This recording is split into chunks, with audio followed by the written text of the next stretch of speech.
ચૂંટણી માટે નર્મદા જિલ્લામાં તમામ પક્ષો મેદાને છે ત્યારે ભાજપે અહીંયા જિલ્લા પંચાયતની અને તાલુકા પંચાયતની બેઠકો માટે ઉમેદવારો જાહેર કર્યા।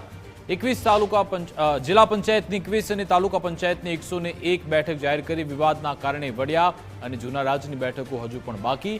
રાજપીપળાની 28 બેઠક માટે 104 થી વધુ દાવેદારને કારણે વિલંબ છે। ભાજપે જૂના જોગીઓને પડતા મૂકી નવા ઉમેદવારને ઉતાર્યા। નાંદોદ સહિત તાલુકા મથકોએ ઉમેદવારોએ ફોર્મ ભરવાનું શરૂ કર્યું। ટિકિટ કપાતા પક્ષમાં ક્યાંક ખુશી તો ક્યાંક ગમ જેવી સ્થિતિ છે।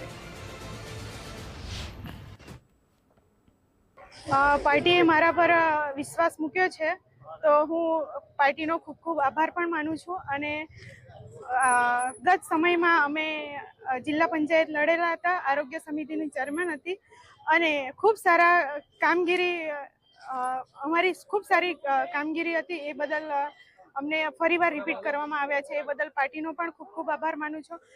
અને મને ભારતીય જનતા પાર્ટીએ પસંદ કરી છે એના માટે હું એમનો ખૂબ ખૂબ આભારી છું।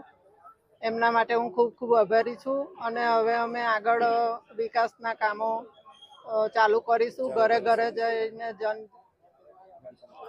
જનસંપર્ક કરીશું।